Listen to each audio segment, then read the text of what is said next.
Okay, we're going in my Mini Cooper. Now, the thing you ought to know about this Mini Cooper is it is small.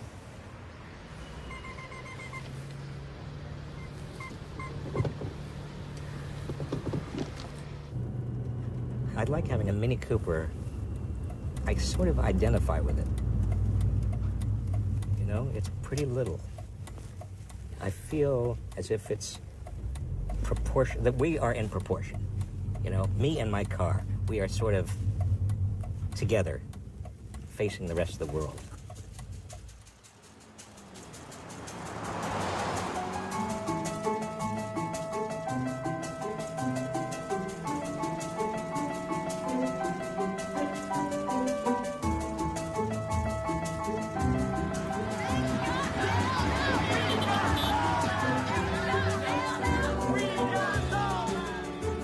Economic fairness is, quote, the defining issue of our time, and what the millions... This kind of gaping inequality gives life to the promise that's at the very heart of America. There is income inequality in America. There always has been, and hopefully there always will be. If inequality is at a very much higher level, who cares? Income inequality has been ticking up. I think it's about envy. I think it's about class warfare. It's class warfare, and it's the kind of language that you would expect from a leader of a third world country, not the President of the United States.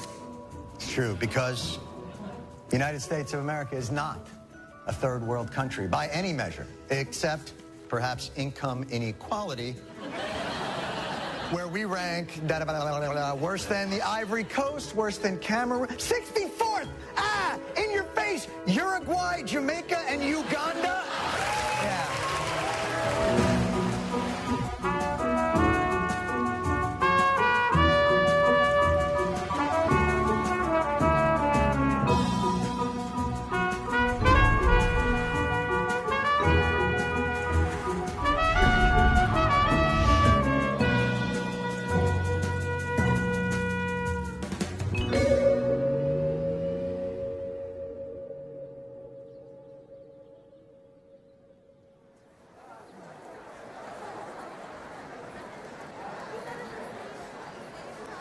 Okay, are we all here?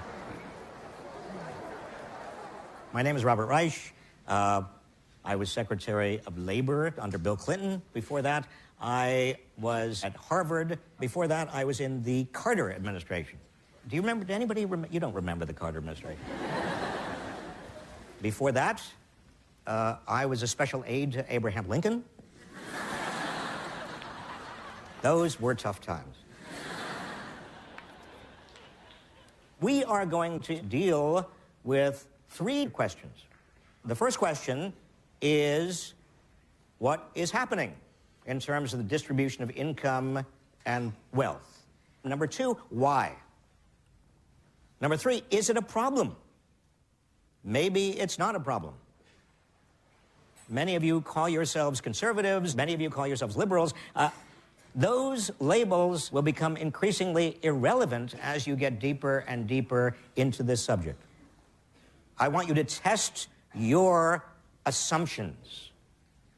If possible, I want to shake your assumptions a little bit about why the system works as it does.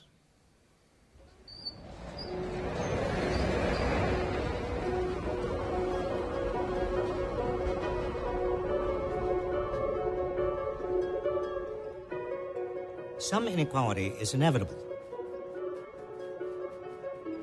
If people are going to have the proper incentives to be productive, to work hard, to be inventive, that's the essence of capitalism, and capitalism does generate a lot of good things. Look, the question is not inequality per se. The question is, when does inequality become a problem? How much inequality can we tolerate and still have an economy that's working for everyone and still have a democracy that's functioning? Of all developed nations today, the United States has the most unequal distribution of income and wealth by far, and we're surging toward even greater inequality. One way of looking at and measuring inequality is to look at the earnings of people at the top versus the earnings of the typical worker in the middle. The typical male worker in 1978 was making around $48,000, adjusted for inflation, while the average person in the top 1% earned $390,000. Now fast forward. By 2010, the typical male worker earned even less than he did then, but the person at the top got more than twice as much as before.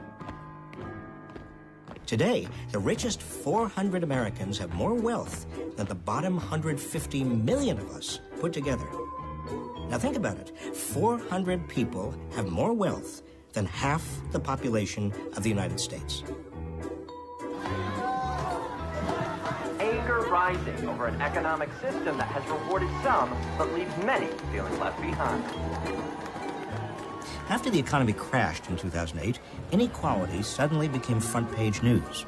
Who else wants to join the 1%? You look like a 1%er. We're a fabulous percent. People from both parties were looking for someone to blame. But most people have no idea how it got this bad, or why.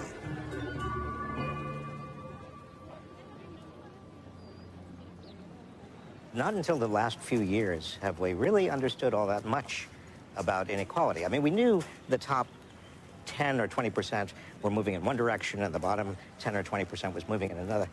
But we didn't know what was happening at the very top, to the top 1%. Hello. How are you doing? Good to see you. And then a few years ago, two researchers, Emmanuel Sayes and Thomas Piketty, found a different source of data. And they looked at IRS tax data. Not just over the last few years, but all the way back to 1913, when the income tax was instituted. It showed that there were two peak years. 1928 and 2007 become the peak years for income concentration, both of them in which the top 1% is taking on more than 23% of total income. We knew that inequality had started to increase in the late 70s and the 1980s, but we didn't know how dramatically income concentration had increased, especially within the top 1%. So you had this study come out in 2003. It sat there for a number of years, and then suddenly it became important. But you see them starting to recover. This graph becomes very central for explaining what has happened to the U.S. economy, and indeed what's happening and has happened to our society. It looks like a suspension bridge. What happened the year after 1928? The Great Crash. And what happened just after 2007? Another crash. The parallels are breathtaking if you look at them carefully.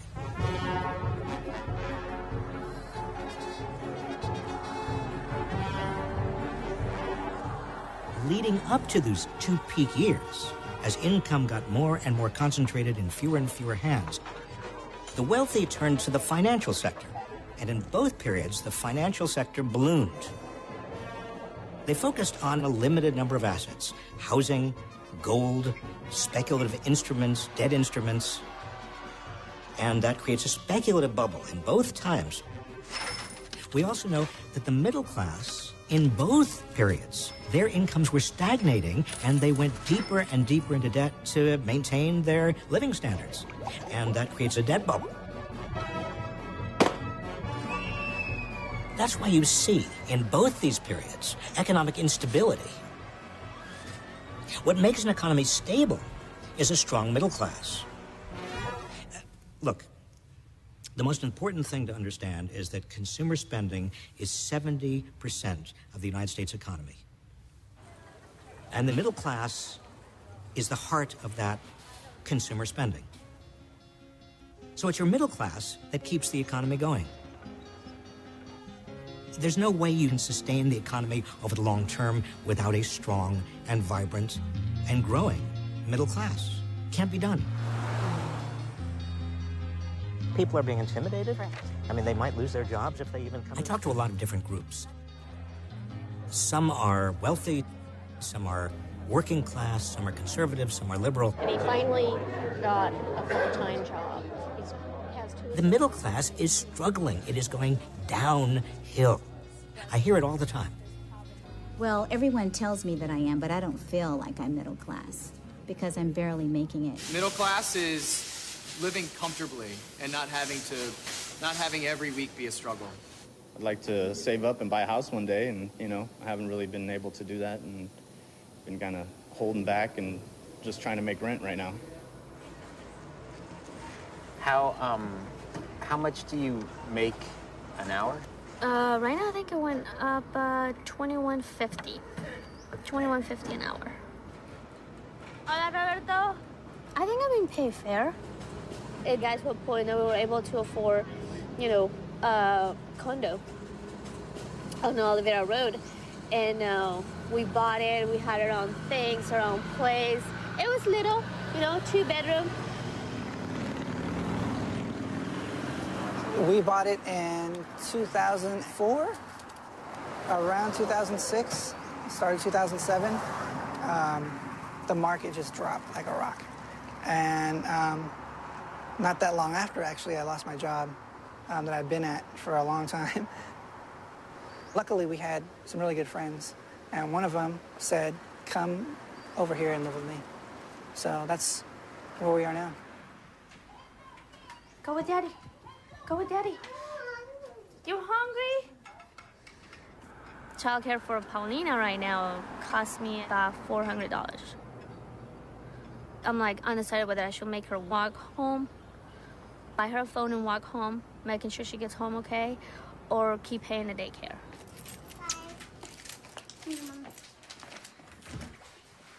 Ready?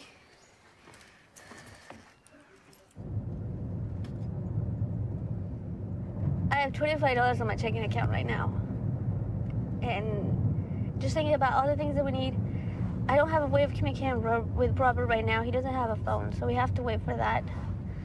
I gotta figure out we have to have enough, you know, food on the table for the kids. $25 in your checking account, that's gotta be, that's not very much. No, it's not. But, I mean, it's just one day. I'll survive today. I'll look it up in the pantry, see what else is there to eat. I have a full tank of gas, so I'm fine on that part. I don't need to go anywhere right now.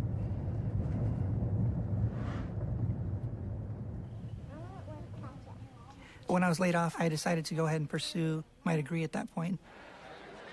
Most of the classmates I have are a lot younger than I am. It's different when you're reading about it or somebody else's issues.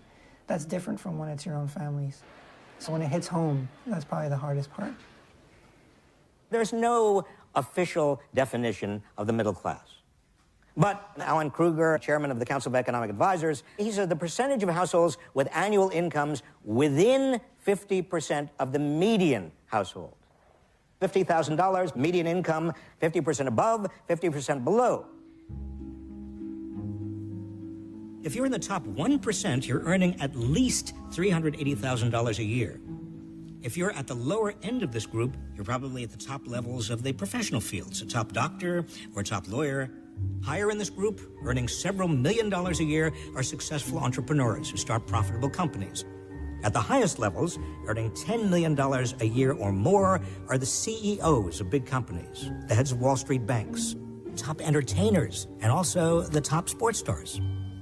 Last year, we made $36,000, and we're a family of 3. I think I probably make in between $45,000 and $50,000 a year, working 70 hours a week, 6 days a week. Combined income with the Army and with my personal job, maybe $55,000 to $60,000 a year. Probably close to $600,000. Usually more than 10 million, less than 30 million. But, you know, a lot, a ridiculous amount of money. I am an entrepreneur and venture capitalist. My family owns a large manufacturer of bed pillows and down comforters called Pacific Coast Feather Company. We are, in fact, one of the largest manufacturers of those things in the world.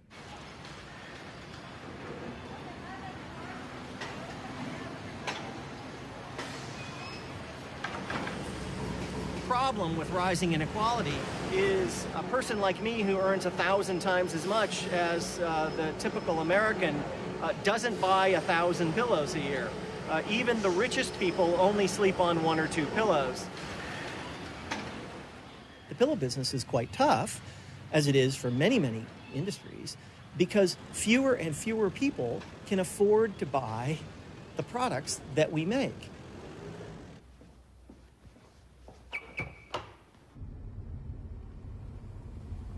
I have the nicest Audi you can get, but it's still only one Audi. I personally hate fancy food. I would infinitely rather go have a great bowl of pho at the local Vietnamese place than a 5-course, $300 dinner at some fancy place. You know, we can only go out to eat so many times a year. We can only get so many haircuts a year. We can only get, 3 pairs of jeans will do you. You know, like, you don't need 300 pairs. The problem isn't that the rich spend too much of what they earn. It's actually, paradoxically, that they spend too little. They're not generating enough economic activity. Somebody earning $10 million a year doesn't spend $10 million. They save it. And those savings go anywhere around the world they can make the most money, get the highest return. They become part of the global capital market, including a lot of speculative instruments. I mean, gold and real estate and anything else that they're all chasing. With the exception of the money I personally invest to start companies, I have essentially no idea what happens to my money. I invest in funds of funds, and those hedge funds do God knows what with it. But I do believe absolutely that most of the return that's being created isn't creating any kind of social utility other than creating a return for me. And ordinarily, we like saving. I mean, savings are good, but when we have so much unemployment, so much underutilized capacity here in the United States, we need spending. Every single person there has to process 12 units per hour. How are we going to create jobs if you're taxing the very successful people in America who provide those jobs? Those are the job creators. By the way, sometimes we think that this is a debate over facts and figures and data. To raise taxes on the job creators in this country. I think if you believe that, you're fooling yourself a little bit. The people that you call rich, I call job creators. When somebody calls themselves a job creator, they're not describing the economy or how the economy works, although that's what it sounds like. What they're really doing is making a claim on status, privileges, and power. If a guy like me is a job creator at the center of the economic universe, the current economic arrangements are righteous and justified.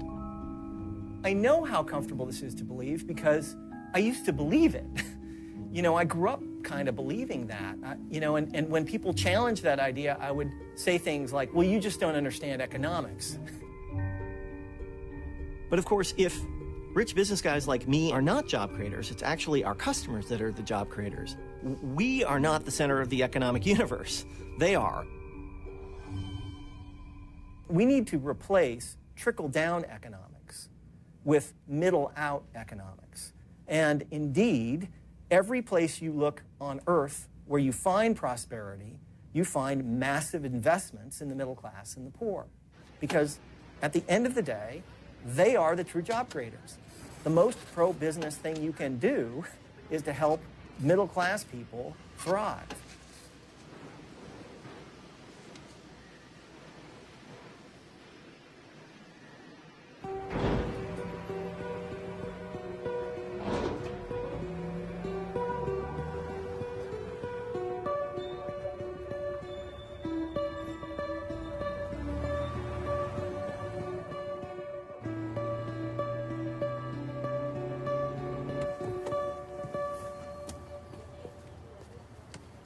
Okay, I'm going to get the box.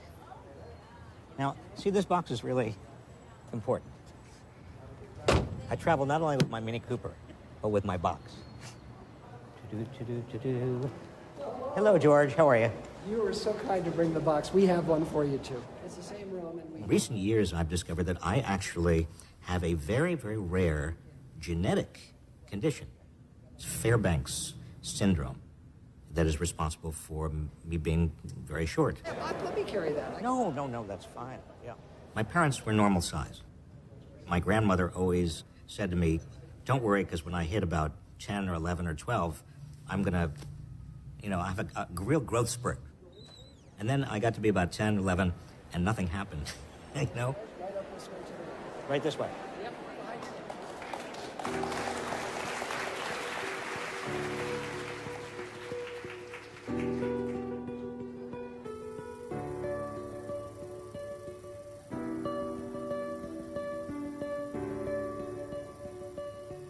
I grew up in the shadow of World War II. My father was in the war. We were middle class. My father sold dresses. My mother helped in the shop. My first job in Washington was working as a summer intern for Robert Kennedy. It was a time when there were kind of giants. Robert F. Kennedy, Martin Luther King, and they were all trying to change society. There was a sense of possibility. It kind of turned me on to politics. A few years later, I was picked to be a Rhodes Scholar. In those days, all the Rhodes Scholars who were selected took a boat to England.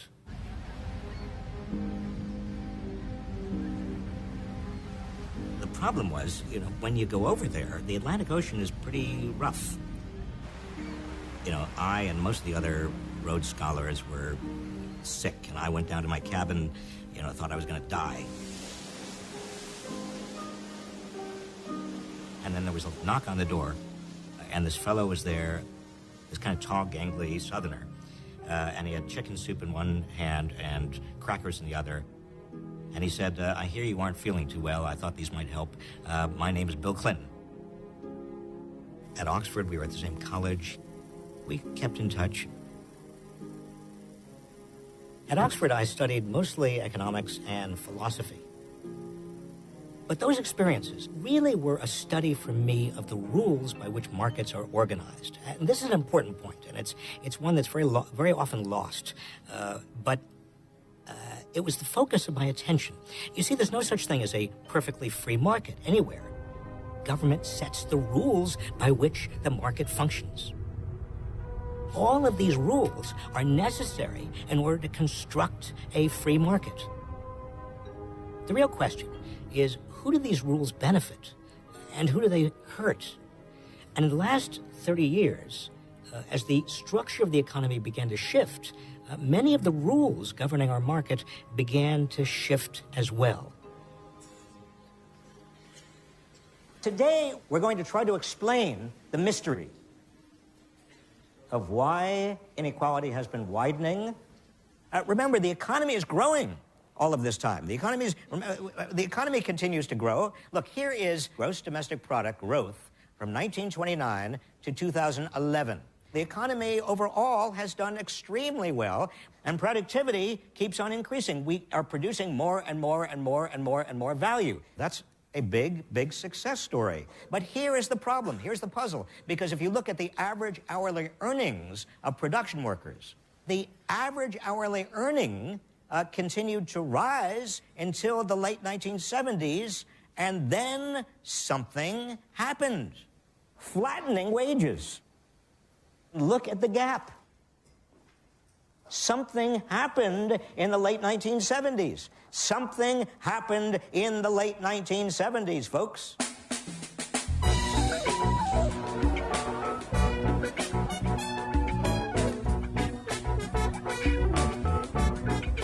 In the late 1970s, I was at the Federal Trade Commission. I was looking at a lot of studies about the direction that the economy was going in. More of American manufacturing was beginning to move abroad. There was the beginnings of a technological revolution. Financial markets were becoming a little bit more powerful. There was a move to deregulate. Well, you connect the dots, and all of these begin to look as if they're connected somehow to this widening inequality. For example, we knew that labor unions were declining. And that decline mirrored almost exactly the decline in the middle class's share of national income. The hard part is stepping back and seeing the big picture.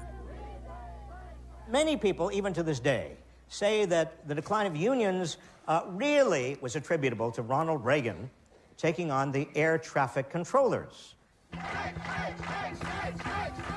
I must tell those who failed to report for duty this morning, they have forfeited their jobs and will be terminated. There's no question that beginning in the late 70s, but also after Reagan fired the air traffic controllers, there was a major assault on unions. Employers did try to prevent unions from being formed much more aggressively than before. I'll go. You don't have to hang on to me. And employers fought to bust unions that were already there. But maybe they were doing so because they felt they had to in order to maintain their competitiveness, given so many other companies that were non-union in the United States and also many companies abroad. The major underlying issue was two interrelated things: globalization and technology. I mean, you hear the word globalization over and over and over again. Globalization, globalization, globalization. Rarely has a word gone so directly from obscurity to meaninglessness without any intervening period of coherence. Can anybody lend me their iPhone for a moment? Anybody have one? Great. Thank you. I don't have one, and I've really wanted to have one. Where do most of your dollars go when you buy an iPhone? What do you think? Let's go. Let's do the bidding. A little over 700 of you have these clickers, which is great. You say mostly to the United States. Some of you say to China. And then some of you say, a few of you say Japan. 11 of you think Germany.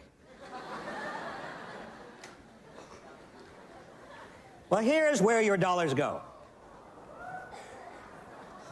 Most of your dollars are going to Japan. Some of your dollars are going to Germany. In fact, Germany is the second biggest one. South Korea is the third. And here, 6% of your dollars are going to the United States, and only 3.6% of your dollars are going to China. Now, it's assembled in China. Do you get this? It's assembled in China. But the assembly is of pieces from all over the place. Everything is coming from everywhere.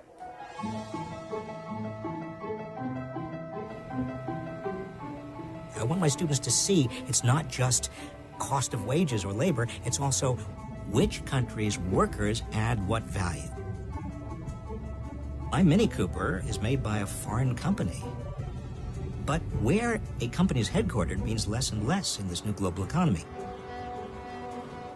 Technologies like cargo ships, containers, satellite communication technologies, and eventually computers and the internet, these technologies enabled the production process to be parceled out around the world. Large numbers of American manufacturing workers began to lose their jobs, which meant it inevitably began undercutting the wages of a lot of working Americans. Even factories remaining in the United States shed workers as they automated. You know, we have this romantic idea that we can get manufacturing back, but you get manufacturing plants back, and they're filled with robots and computers. The old assembly line is gone. I was one of the earliest investors in Amazon.com. I consider Amazon.com to be one of the greatest economic achievements of our time, and certainly something I'm incredibly proud of. But make no mistake, Amazon.com employs 60,000 people and does 70, 80 billion in sales. But if mom and pop retailers were doing that 70 or 80 billion in sales, it wouldn't be 60,000 people employed doing it. It'd be 600,000 or 800,000 or 1 million people, because those business models are so much less efficient. So Amazon created a huge economic windfall here in the Pacific Northwest, but all over the country, there are people who are no longer employed in selling stuff who are not happy. as a manager for Circuit City. It was a look behind the curtain, so to speak, as a manager to see exactly how everything worked. So when you got laid off, did you see it coming or was it sudden? They did several layoffs while I was there. People who had been there too long, they're making too much money because they've been there too long, and we're gonna have to do something to cut the payroll. The hardest part was thinking, is it gonna happen to me? Until I became a student, it was pretty dicey. I mean, it would have been easy for me to just fall into depression, which happens to a lot of people, or go for a lower paying job, which would have put me in a worse financial situation. Looking back on it, you can see the pattern. It's not as easy to see when you're in it, but the signs were there. I mean, there was a major slowdown in business, and I think that a lot of that had to do with things like Amazon. Because I've been in retail for so long, I don't go through the automated checkout lines. And one of the main reasons is because I know that every time I go through that, it's taking a little bit of someone's job away. It's not that I think that I'm going to save their jobs in the long run, but I know that I'm going to slow down the transition a little bit so that maybe they're going to have a little bit longer to get ready for the transition.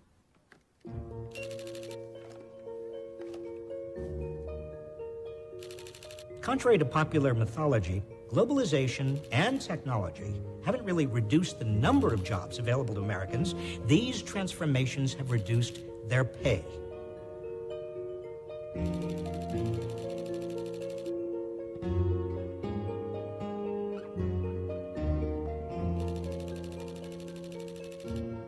It's not just that wages are stagnating, but when you take into consideration rising costs, the rising costs of rents or homes, dramatically increasing costs of healthcare, the rising costs of childcare, and also the rising costs of higher education, rising much faster than inflation.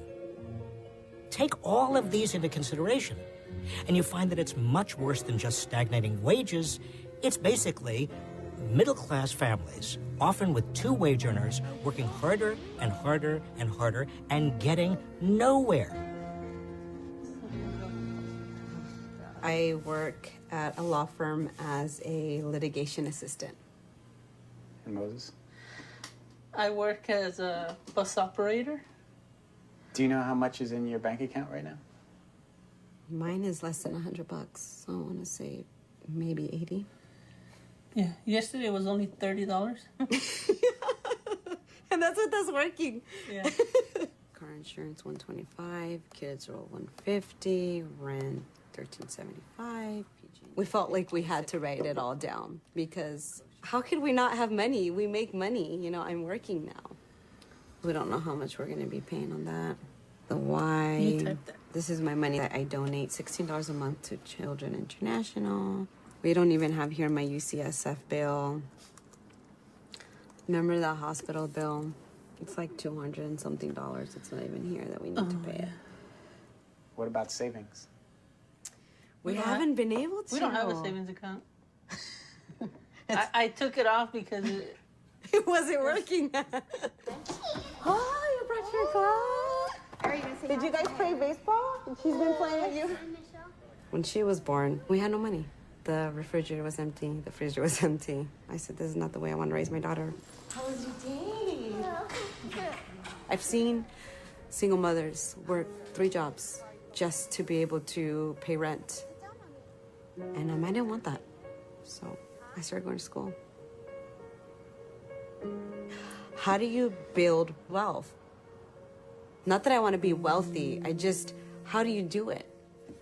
How the heck do you build wealth? Like, when you don't have anything, when you don't have any assets, when you don't have nothing. This is gonna be Mommy's office, look. This is gonna be my office. It's not my office yet, but it's going to be my office really soon. People, I think, would be less concerned about inequality of income and wealth if everybody had a chance to make it. As long as there's upward mobility, as long as anybody with enough guts and gumption and hard work can make it in America, can move up the income ladder, then we don't have a problem. But as income inequality rises, upward mobility is actually less than it was before. Come on, you want to see the rest? In the United States, 42% of kids born into poverty will not get out. Compare that to Denmark, where only 25% of kids born into poverty stay there. Even Great Britain, a country that still has an aristocracy, has more upward mobility than we do. You know, people occasionally say to me, okay, Reich, if you think it can be done better, what nation does it better? Whom should we emulate? And the answer is the United States.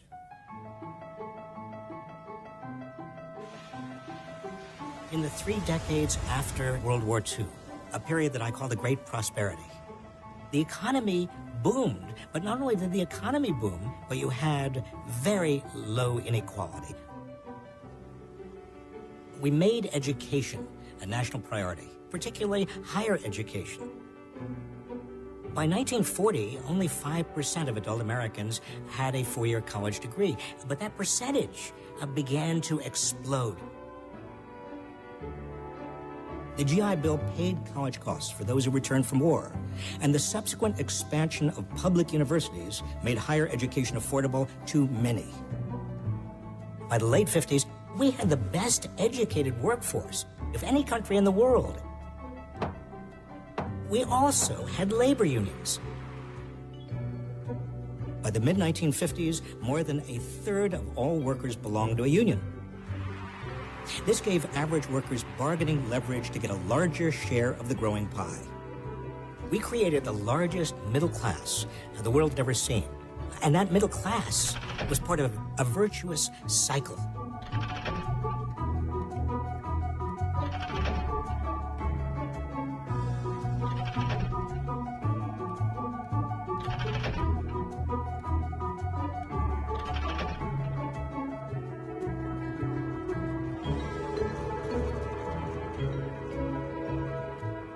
The wider the prosperity, the more people were included in that prosperity, the more that prosperity generated more prosperity.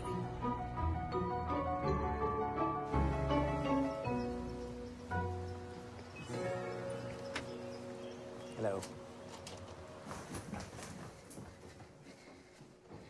Okay. Now, they're going to be calling in momentarily. From American Public Media, this is Marketplace. America is already making it harder for young people of modest means to attend college. 41 states are cutting spending for public higher education, and tuition and fees are rising as a result. One of the things we've learned about inequality is that it's clearly linked to education, including higher education. More than anything else, that's what lifted people out of poverty and into the middle class during the Great Prosperity. But starting in the late 1970s, our college graduation rates began to flatten out. Countries that kept focusing on higher education were able to deal with globalization better by creating a highly skilled workforce. Look at South Korea, look at the Netherlands, look at Germany. They've invested substantially in education, in skill building of all of their workers. Even though their wages are high, it's worth it to make stuff that goes into the iPhone from Germany because it is so well made, it is so precise. Basically, every other industrialized country, Japan, Germany, France, they are investing per capita much more. Public investment in all of the areas, roads, bridges, public education. That's what we're not doing. That's what we have to be doing. We're almost out of time. Start this economy. The economy right now. Not with new taxes. For years, I have been writing about the importance of investing in people, in our workforce, so that our people could compete in this new global economy. And then in 1992, I thought I finally might be able to do something about it. Today, I proudly announce my candidacy for President of the United States of America. Bill Clinton told me he had read all my books. They must have influenced him because it formed the backbone of his 1992 campaign about putting people first. If you put people first, if you do what works, what we know works in the global economy, you'll do what the Germans do, you'll do what the Japanese do, you'll put your people first, you'll expand the middle class. I mean, here was, somebody I'd known from the age of 22, and he called me one day and said, look, Bob, what I really want you to do is come down to Washington right now. I need you to run the economic transition team. I didn't even know what an economic transition team was. You can't imagine the headiness, the excitement. I mean, the chance to actually take these ideas, put them into practice. I named my economic plan Putting People First to highlight my belief that our nation can only become a high-wage, high-growth economy if we make a commitment to invest in the American people to make the American economy prosper. That is why I am naming today one of my most trusted advisors and closest friends to the position of Secretary of Labor. Well, modesty aside, I've assumed for months that I was on Bill Clinton's short lists. You can step up on that. There is a step. Oh, there is a step here. It was a dream job for somebody like me who had worried about and fretted about and studied and taught about and wrote about what was happening to the American workforce for years. That long decline in median wages, the wage of that person smack in the middle of the wage scale, that decline started in 1978. Those wages began to decline in terms of the real purchasing power of the dollar. On the one side, it was pretty clear that wages were flat for most people.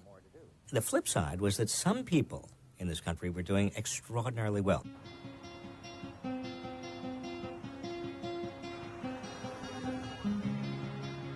You see, the same new technologies that brought globalization and automation bestowed ever larger rewards on people who had the right education and connections to take advantage of globalization. Some people say to me, but wait a minute, you've got technologies today that you didn't have in 1980. We didn't have flat-screen televisions, we didn't have low-cost air travel, we didn't have Skype, we didn't have the internet. So who are the winners and losers from this great shift?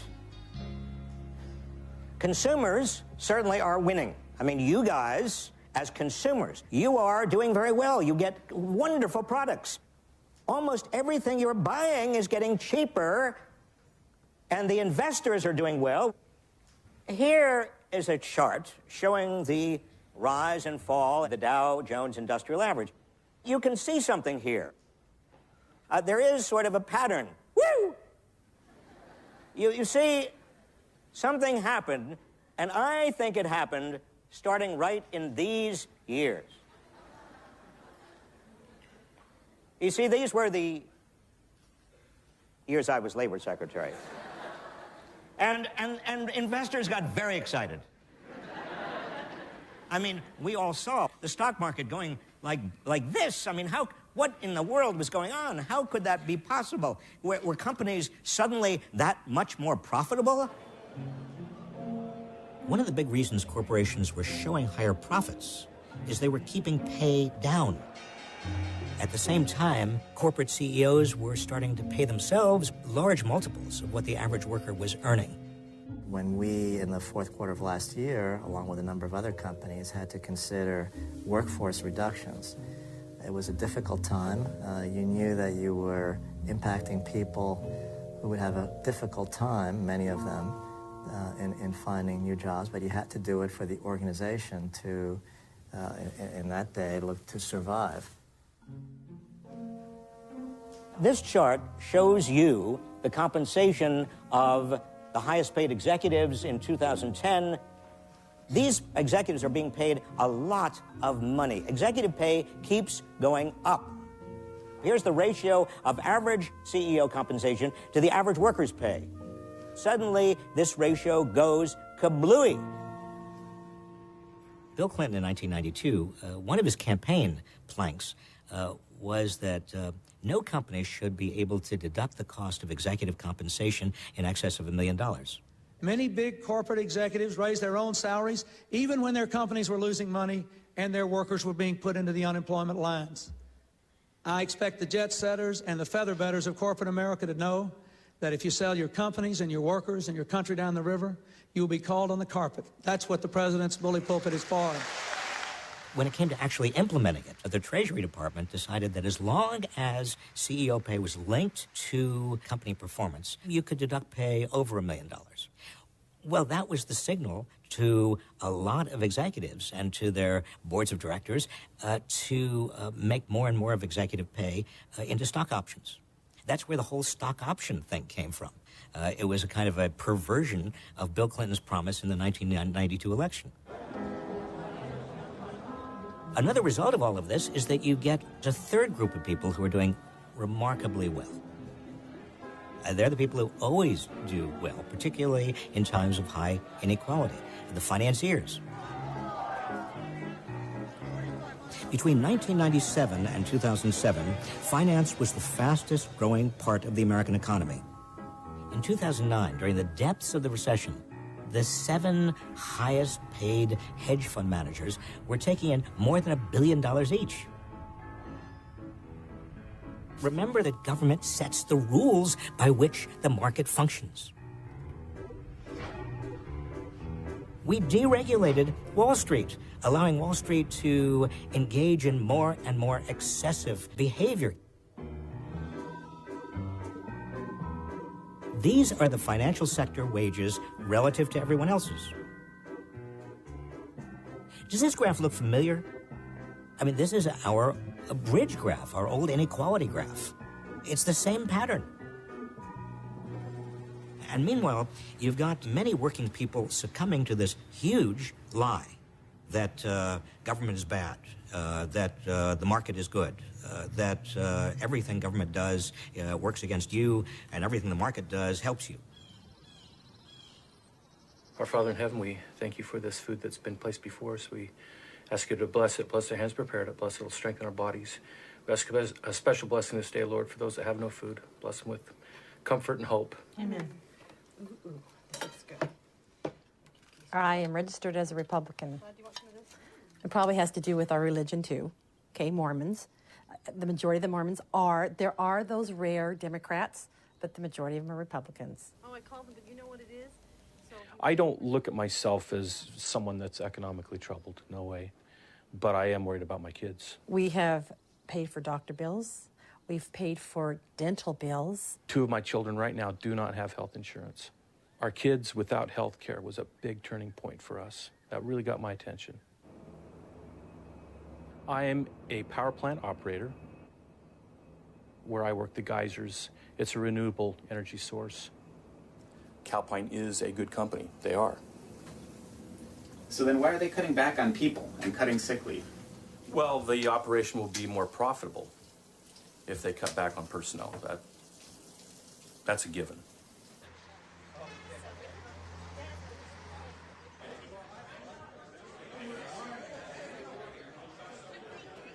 I've always been pro-union from a philosophical standpoint. I consider myself part of the labor force. Therefore, I think labor needs a say. The company brought in anti-union consultants and put on a good campaign to counter the union. Let me just say, I came here, some of you were still on the fence, some people walked out, there is tension in the air. The underlying reality is that if workers don't have power, if they don't have a voice, inevitably their wages and benefits start eroding. It happens inevitably. Personally, I'm a proud Christian. I'm a proud Calpine employee. I think they treat me more fair than I should be treated.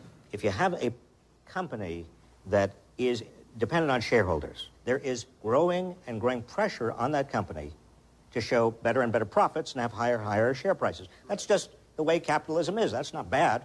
But what that means, inevitably, is that there's greater and greater pressure to push wages and benefits down to the minimum. So you're a capitalist. I'm a capitalist. I say for these people making their millions, that's fantastic. I could have done the same thing if I went to school and had the brains for it. I do not. So I'm a laborer.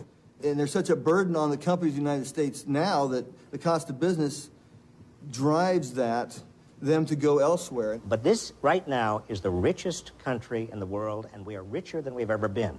Believe me, we as a nation are doing great, and certain people in this country are doing better than anybody's ever done in the world, in world history. It's not just cow time. I took a $12 an hour cut in pay, okay? My benefits are going down. And do twice the duties. I'll be running 2 plants instead of 1. If you have $10 million, if you have $1 billion, why do you need that little bit that I have? Okay?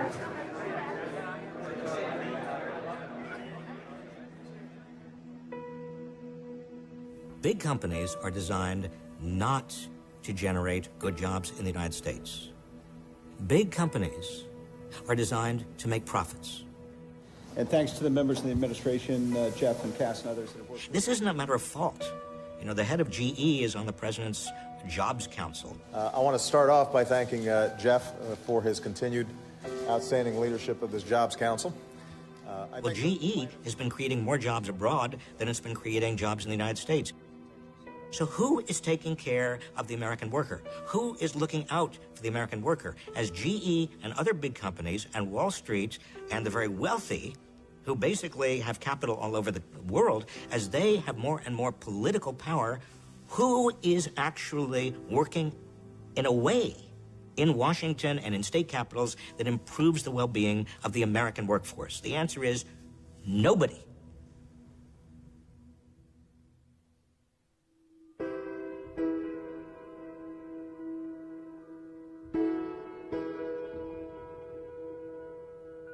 So why didn't the nation respond to the Great Regression that started around 1980? Why didn't we take bold steps to make the economy continue to work for just about everyone? Because we figured out 3 ways to cope with flattening or declining incomes without reducing our relative standard of living. Remember, starting in the late 70s, the typical wage is flat. But a lot of people are buying. How did they do that? How does the middle class manage to keep on spending when wages are flat? The first coping mechanism, starting in the late 70s, is women go into paid work.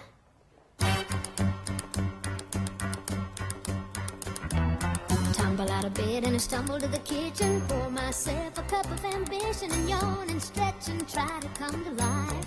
Young mothers went into work in huge numbers. We haven't seen anything like it, a social revolution. Traffic starts jumping with folks like me on the job from 9 to 5. Working 9 to 5. What a way to make 9 to 5. Dolly Parton, 1980. Dolly Parton, you know, she is only 5 feet tall.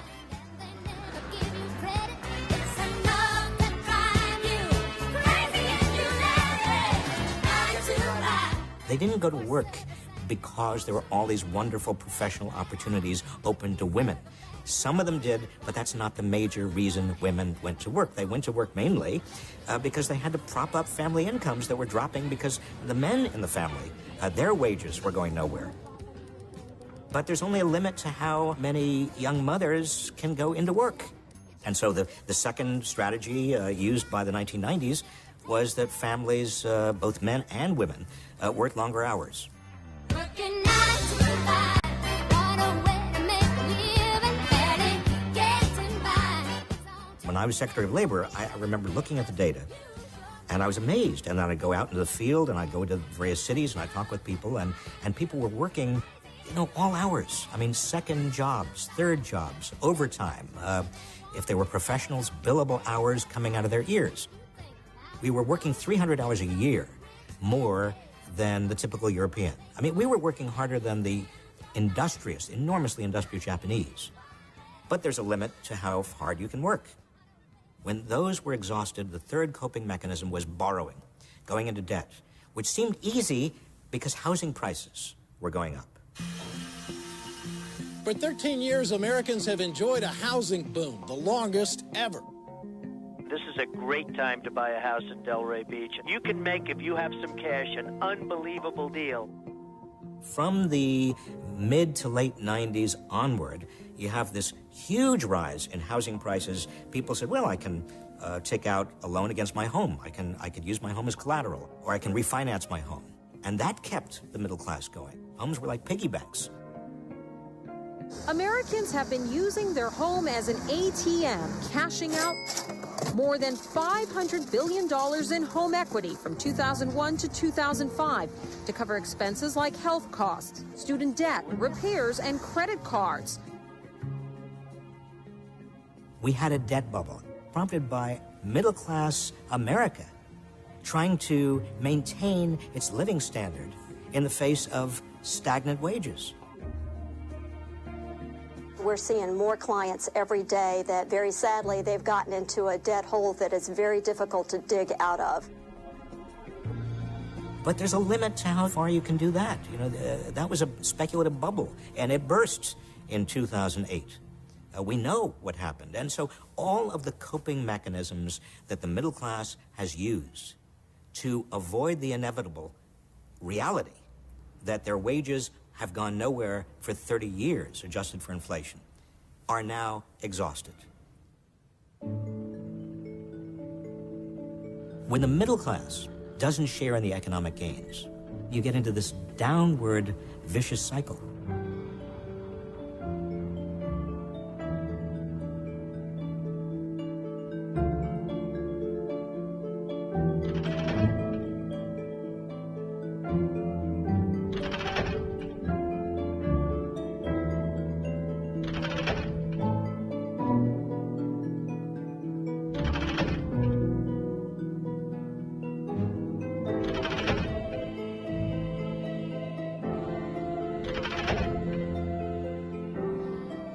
The problem is, for the last 3 decades, nothing has fundamentally changed in terms of inequality. And it wasn't until the Clinton administration that there was an opportunity to reverse all of this. And that was what was so damn frustrating. The Senate, I believe, is on the verge of passing the jobs program. Things are going well. I mean, we had budget surpluses. We might have been able to take those surpluses and invest them in education and job training, change the structure, ultimately, of the economy. But there wasn't the political will to do that. Before I leave, I also want to say a special word of thanks to my longtime friend, Secretary Reych, who's carried on this fight for the minimum wage. This was an especially sweet day for him as well, and I thank him for his efforts. I should say something, just so it's not misunderstood. You know, Bill Clinton did preside over one of the best economies we've had in this country in living memory. The wages of most people went up. Poverty actually declined. But we didn't do enough. We didn't really alter the underlying trend. I became a true pain in the ass. I mean, looking back on it, I'm embarrassed. In meetings, I would sound off about, you know, inequality and are we looking at the distributional impacts of this policy or that policy? I mean, I became predictable. People would roll their eyes. I'm surprised Bill Clinton kept me around. So I do want to bring you up to date on a couple of matters. First of all, the president was reelected. The second is that I'm going home.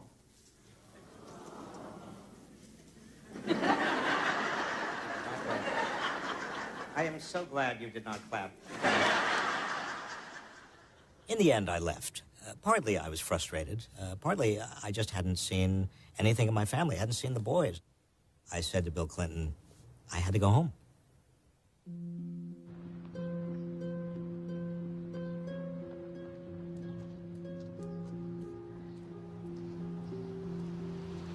I do ask myself whether I've been a total failure. I've been saying much of the same thing for 30 years. And some of the trends have grown worse. Inequality has become worse. The danger to the economy and democracy have become worse. But here's what I tell myself in my quiet moments. I say, close to home, you know, nuts and bolts, over the kitchen sink, dining room table. You know, this is what counts for most people. Good jobs, good wages, a good opportunity and set of opportunities for their kids. This is where people live. Detective Conan O'Brien and Detective former Secretary of Labor Robert Reich. I am a cockeyed optimist. I ask you, do I look like big government? I wouldn't have spent so much of my adult life banging my head against the wall if I didn't think that ultimately it would pay off in terms of social change. That's why I teach. Now, people who are worried about widening inequality are also worried about something else. It's not upward mobility, it's not even trust. They are worried about the undermining of democracy. When so many resources, so much money, so much wealth, so much income accumulates at the very top, that with money comes the capacity to control politics.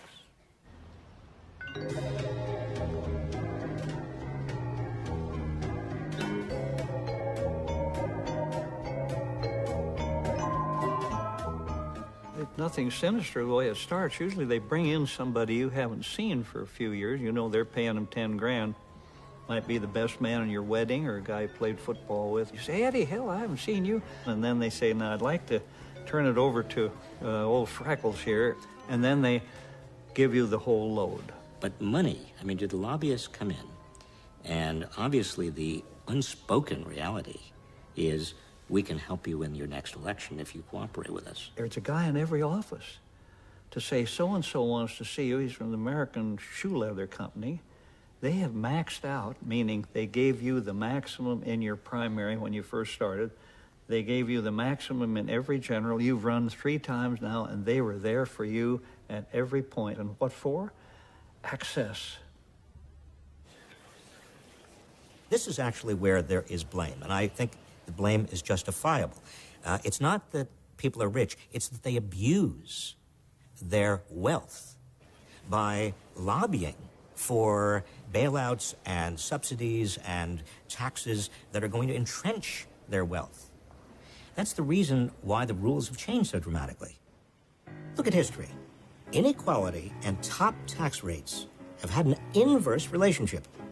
When inequality was lowest, top tax rates were higher. When inequality was highest, tax rates on the wealthy went down.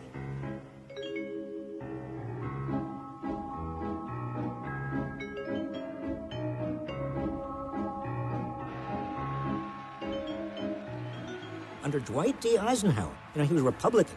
Nobody dared call him a socialist. The top marginal tax rate was 91%. I mean, even when you consider all deductions and all tax credits, they were still paying way over 50%. I, John Fitzgerald Kennedy, do solemnly swear that I will faithfully execute the office of President of the United States. So help me God. So help me God. Taxes on the top were never below 70% until Reagan dropped those taxes on the top. Read my lips. No new taxes. I, William Jefferson Clinton. I, George Walker Bush. Do solemnly swear. Do solemnly swear. I, Barack Hussein Obama, do solemnly swear. In fact, most of the very rich in this country don't even pay close to that because most of their income is in the form of capital gains, which is now taxed at 15%. My total taxes paid, payroll taxes plus income tax. Mine came to 17.7%. The average for the office was 32.9%. There wasn't anybody in the office from the receptionist on up that paid as low a tax rate.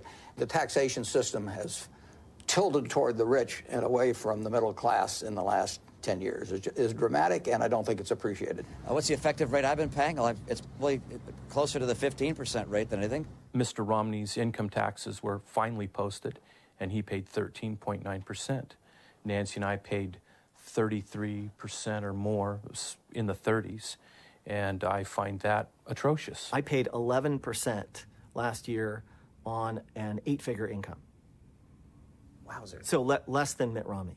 When you give rich business people tax breaks all in the name of job creation, all that really happens is that the fat cats get fatter. And of course, that's what's happened over the last 30 years. That's the signature feature of the economy over the last 30 years. Look, nobody wants to pay taxes. But taxes are the price we pay to finance the kinds of things that we can't do individually, that we need to do together. There's kind of a negative trickle-down effect, and it starts in Washington. I mean, if the wealthy are not paying their fair share, and if the middle class are basically stagnant and are not paying much in taxes because they're not making much money, then you're going to have a budget crisis somewhere along the line. That means less revenue sharing with the states. That means the states have to pull in their belts. They cannot support public higher education.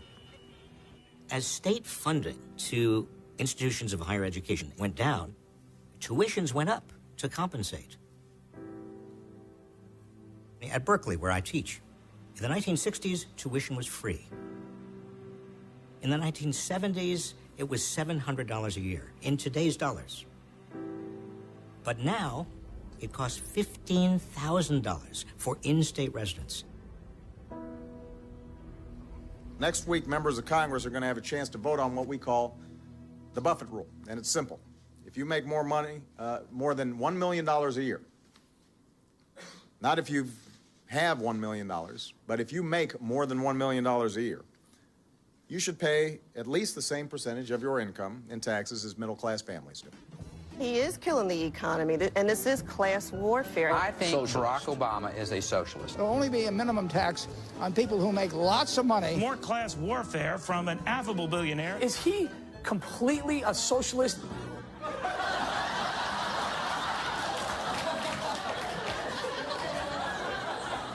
Is Warren Buffett a socialist?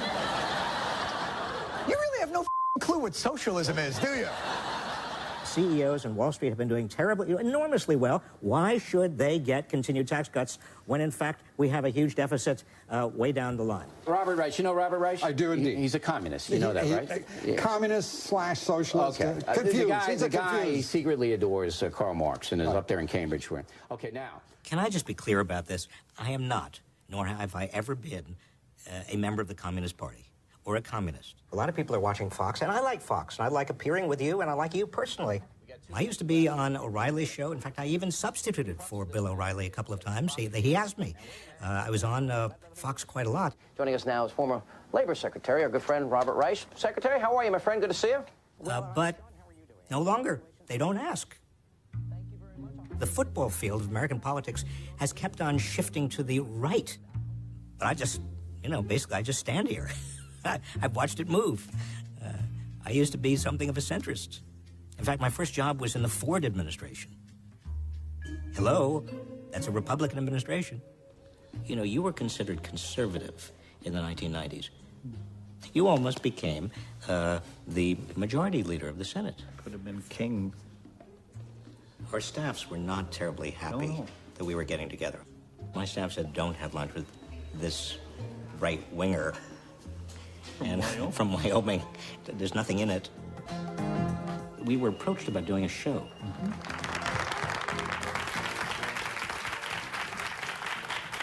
Hello, Robert. Good to see you again. Good evening. Yes.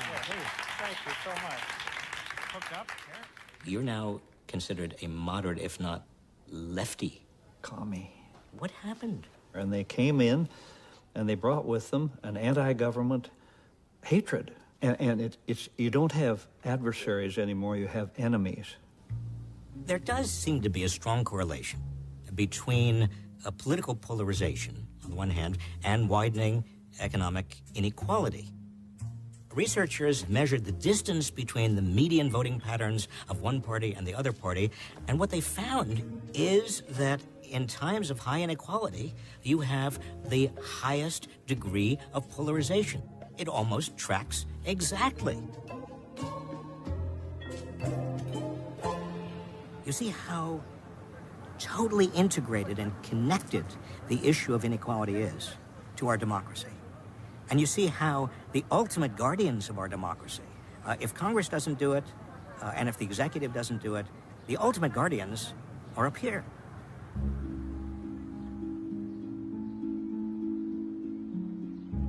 In 2010, the Supreme Court, in Citizens United, decided that corporations are people.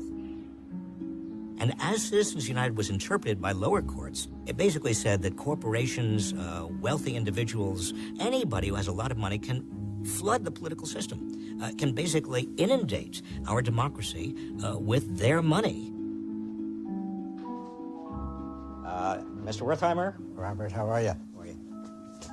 The idea that a corporation could spend $1 billion in an election to elect a president, and it would not have the capacity to have a corrupting influence over government decisions. It's a concept from another planet. The money isn't new. The quantity of the money is new. In the last presidential election, we saw for the first time in this country billionaires, a handful of billionaires, contributing huge sums of money to individual candidates, basically keeping those candidates going. Is this America? Not in my mind. I think it's absolutely stupefying. I think if you keep going in the next presidential election, it will be, have you got $300 million in your pocket? Because you can buy a president. There are liberal billionaires. There are conservative billionaires.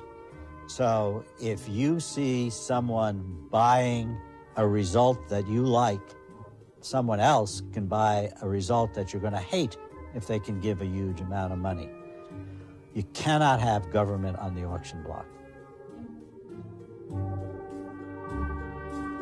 When we see the contrast between the values we share and the realities we live in, that is the fundamental foundation for social change. You work for us! You work for us! The Tea Party movement was born in the wake of the Wall Street bailout. We want to make sure that the government is doing what's right for all people, not just for some of the people. An everyday Tea Partier is an American citizen that is frustrated with the direction the country's going. The banks got bailed out, we got sold out. The Occupy movement has focused its wrath on Wall Street and big corporations. The White House is really in the pockets of the banks. It's a plutocracy, basically. It's not about the money and how much money people have. It is about people not having their voices heard. There's so many people who lost their jobs. There's so many people who lost their homes. It's just totally unfair.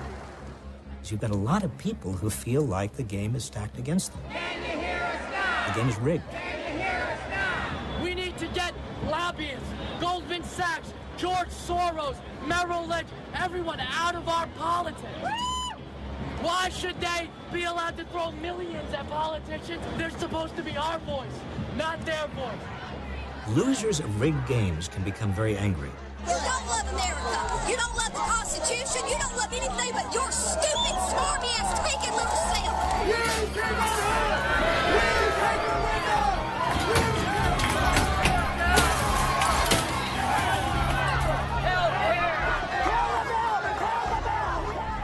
Most people are still worried about their jobs.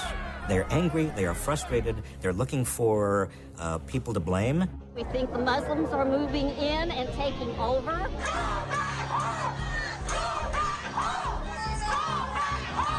One nation under God, not Allah. These trends are dangerous.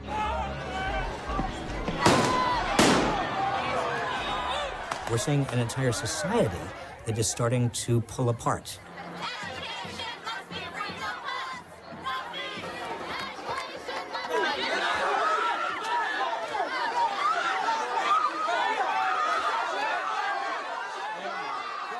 At Cal Berkeley, after being beaten by police and cleared out of their protest site, Occupy Cal was back with a full day of protest activities today. Joining us now is Cal Berkeley professor Robert Rייך. On campus, there is a kind of mood of restlessness and uncertainty. A lot of the students don't know if the police are coming back in. The irony of all of this is that instead of allowing people to peaceably assemble to express their outrage at how much money is now going into politics, we've got mayors and other officials all over the country who are saying, you can't assemble, you can't express yourself, but we are going to listen to the money from the big corporations that now are basically engulfing American politics. We are losing equal opportunity in America. We are losing the moral foundation stone on which this country and our democracy are built. It undermines our democracy when all that money can come down from the wealthy, from the corporations, when there are no limits to the amount of money that can infect and undermine and corrupt our democracy. Then what do we have left? What do we have left? If you can permit me a personal note, because I was always short for my age, and I was always very short. In fact, when I was a little boy, I was even shorter. I was always getting beat up.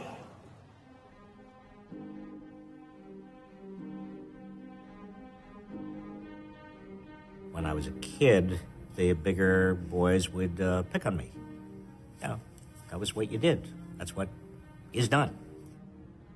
So I got an idea that I would make alliances with older boys. You know, just one or two who would be my protectors.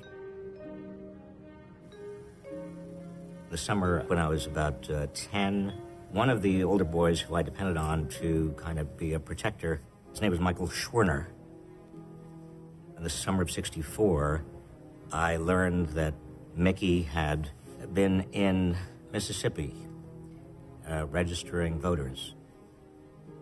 And he and two other people who had been with him registering voters were tortured and murdered. And when I heard that my protector had been murdered by the real bullies, I think it changed my life. I had to protect people from the bullies, but the people who would beat them up economically, or the people who would subject them and their families to real harm. Because if you don't have a voice, if you don't have power, if you are vulnerable economically in society, you don't have anybody to protect you.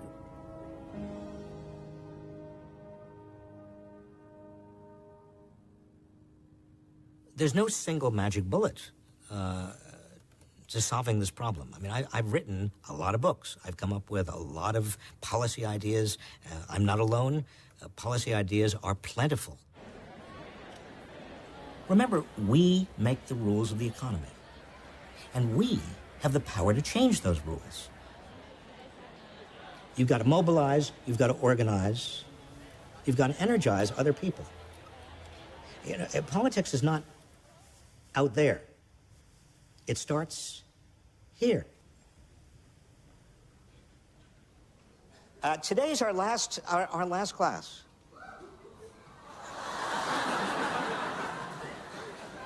I'll try that again. Today's our last class. Remember the first part of the course, we looked at the dynamics of wealth and poverty, and many of you were a little bit down after that. And some of you worried that that dynamic was inevitable. Is this going to be just a partisan fight? Are we just going to have class warfare in this country? No. The rich actually do better with an economy that is growing faster when everybody else is doing better. This is not a zero-sum game. History is on the side of positive social change. Unemployment insurance, social security, civil rights, and voting rights. Environmental protection. The Environmental Protection Act, signed into law by Richard Nixon, of all people. Any one of you who feels cynical about the possibility of social progress, just consider where we have been. Roger, Eagle, I'm done. Which sort of comes to you to you. You don't necessarily need to be elected President of the United States or be a Secretary of Labor to have a huge impact. You can be a leader in many, many different spheres. There are a lot of other things I could be doing. But I choose to be here in this course because I believe in you. I believe that some of you are going to change the community, our society, maybe even the world. One final word. May your lives be filled with passion, and also may your days be filled with wonder and happiness. May you do great things with your life, and may you have a wonderful, exuberant, brilliant career. Thank you.